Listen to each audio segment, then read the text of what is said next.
जय माता दी दोस्तों, पूज्य शक्ति में आप सभी मेरे भाइयों और बहनों का बहुत बहुत स्वागत है। आज जिस नए विषय पर हम चर्चा करेंगे वो है माता रानी के गुप्त नवरात्रे, जो कि 2 फरवरी 2022 से शुरू हो रहे हैं। काफ़ी शुभ दिन पर इनका जो है आगमन हो रहा है। गुप्त नवरात्रे हमारे नवरात्रे की तरह ही पूजा पाठ की जाती है, परंतु इस समय पर कुछ खास प्रयोगों करके आप अपने जीवन के सभी प्रकार के कलेश, नेगेटिव ऊर्जाओं को अपने घर से दूर कर सकते हैं। साथ ही साथ पति पत्नी का प्रेम बढ़ा सकते हैं। अगर आपकी कोई खास मनोकामना हो उसे भी पूरा कर सकते हैं। तो आज ऐसे कुछ खास अचूक उपाय लेकर आएंगे जो कि हमारे धर्मशास्त्रों में जिनका वर्णन किया गया है और जो कि बहुत ही आसान तरीके से किए जा सकते हैं। अब सबसे पहले बात करेंगे नेगेटिव ऊर्जाओं की।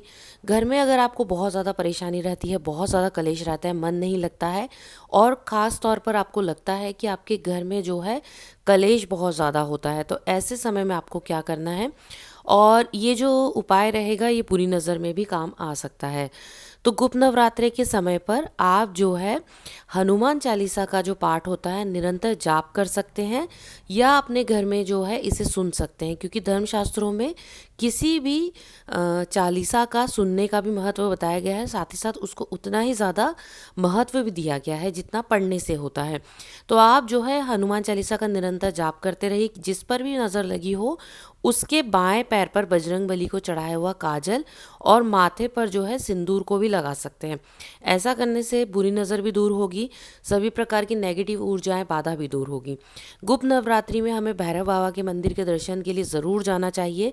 ऐसे लोग जिनका रोज़गार छिन गया हो, जिनके पास बिल्कुल भी नौकरी ना हो, पैसे ना हो और जो निरंतर कर्ज में रहते हों, इस समय पर उन्हें ख़ास तौर पर नवरात्र के समय में भैरव बाबा के मंदिर में दर्शन के लिए, और अगर आप 9 दिन दर्शन पर जा सकें तो बहुत ही ज़्यादा शुभ रहेगा। अगर आपकी नौकरी नहीं लग रही है तब भी आप नवरात्रि के समय पर भैरव मंदिर में जाकर प्रार्थना करें और अपने दुख की जो भी जैसे आपको कोई भी दुख हो जो दूर दूर करने के लिए उनसे आशीर्वाद करें। ऐसा कोई दुख नहीं है जो नवरात्र के समय में भैरव बाबा के सामने अगर कहा गया हो और वो पूर्ण ना हो, क्योंकि भैरव बाबा जो हैं नवरात्र में उतना ही आशीर्वाद बरसाते हैं जितनी माता रानी। अब यहाँ बात करेंगे, अगर आपके जीवन में आर्थिक तंगी बहुत ज़्यादा चल रही है, गरीबी बहुत ज़्यादा हो रही है, तो गुप्त नवरात्रि के समय में किसी भी दिन पीपल के पेड़ के पत्ते पर श्री राम लिखकर आप इसे जो है हनुमान जी के मंदिर में अर्पण करके आएँ। अगर आप 21, 11 या 51 पत्तों की माला बनाकर श्री राम अगर आप अष्टगंध से लिखकर और आप हनुमान जी को अगर ये माला अर्पण कर कर आते हैं, तो आपके जीवन की सभी प्रकार की जो आर्थिक संकट है, नौकरी से रिलेटेड है, अगर आपके वीज़े नहीं लग रहे हैं, फॉरेन ट्रैवल करना चाहते हैं, या आपका खुद का घर नहीं बन रहा है, उस समय पर भी आप ये जो उपाय है कर सकते हैं। अगर 9 के 9 दिन जा सकते हैं तो बहुत शुभ है, अन्यथा गुप्त नवरात्रि के समय में मंगलवार और शनिवार वाले दिन ये उपाय ज़रूर करें। अगर आपके जीवन में, आपके घर में कोई भी सदस्य हमेशा बीमार रहता है या आप खुद बहुत ज़्यादा बीमार रहते हैं, इस समय पर, नवरात्रों के समय पर आपको जो है माँ काली का जो मंत्र है उसे 108 बार डेली ज़रूर करना चाहिए। मंत्र है ओम जयंती मंगला काली भद्रकाली कपालिनी दुर्गा श्यामा शिवा धात्री स्वाहा स्वधा नमोस्तुते।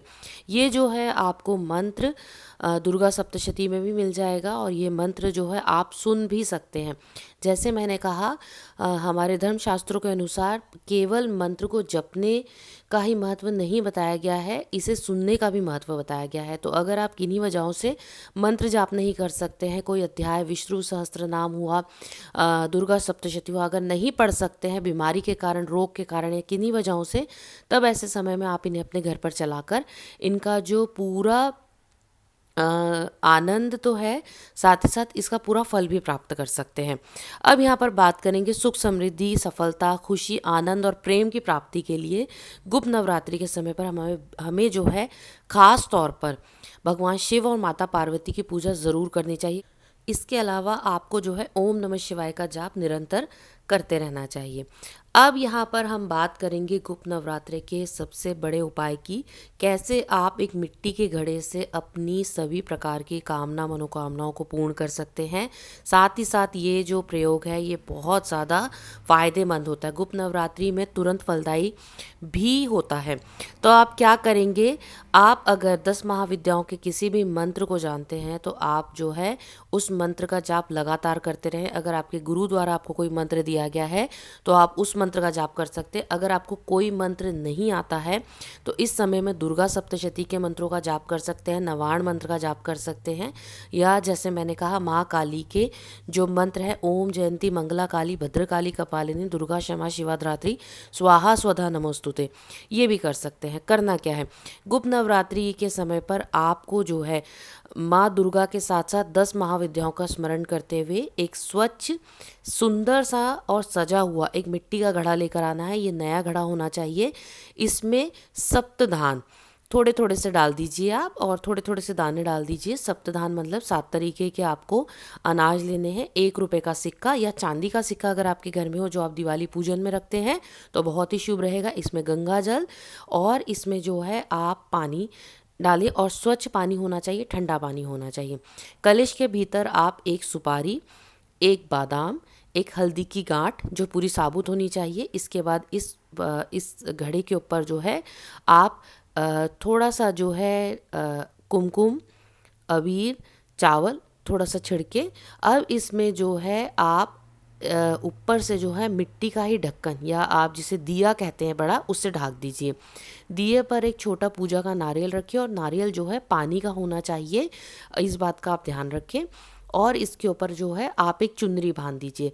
इस कलश का विधिवत जो है आपको पूजा करनी है, साथ ही साथ आपकी मनोकामना कहनी है।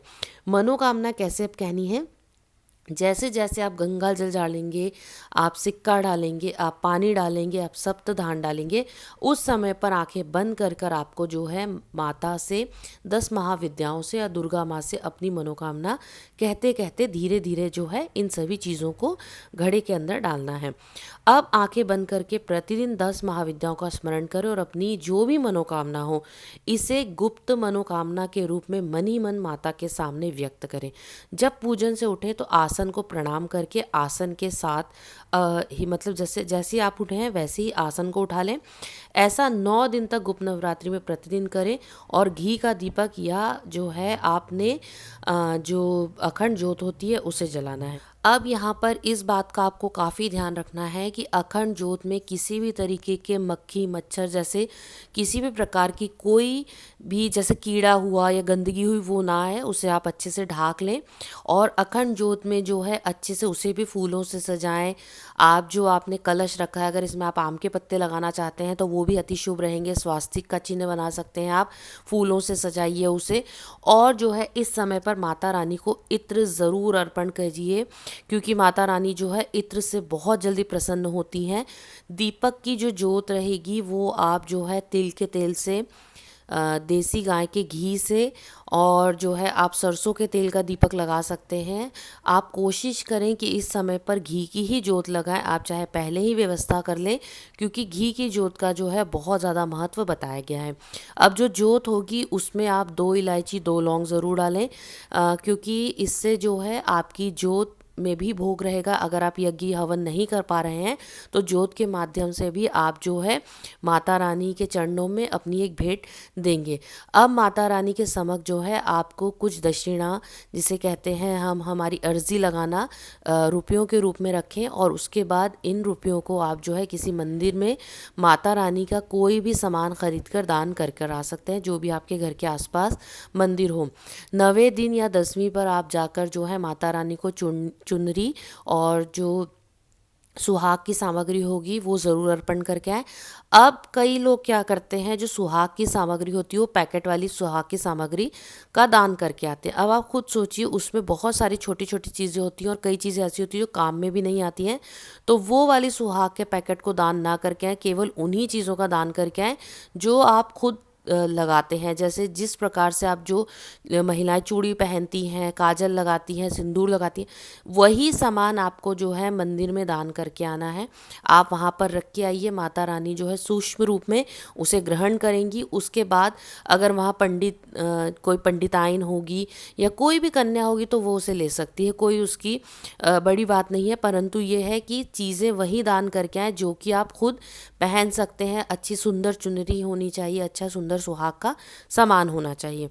अब जो हमने घड़ा बनाया है 9 दिन पूर्ण होने पर गुप्त नवरात्रि में आप दुर्गा सप्तशती का पाठ करें या सुने या कोई भी मंत्र जाप करें। अब 10वें दिन पर आपको जो है कलश का पानी अपने ऊपर से थोड़ा सा वार छिड़कना है, पूरे घर में छिड़कना है।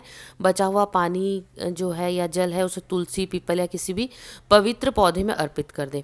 अगर संभव हो तो जल नदी में अगर आप या सरोवर में बहा कर आते हैं तो इसका आपको लाभ और अधिक मिलेगा। कलश की पूजा सामग्री में से सिक्का अपने पास रख लें और शेष जितनी भी सामग्री है उसका विसर्जन कर दें। आप देखेंगे आपके जीवन में कभी भी किसी भी प्रकार की जो भी समस्या है, जो मनोकामना गुप्त तरीके से आपने माता रानी के समक्ष रखी है वो ज़रूर और पूरी होगी तथा माता रानी आप पर जो है अपनी आशीर्वाद का प्रेम ज़रूर बरसाएंगी।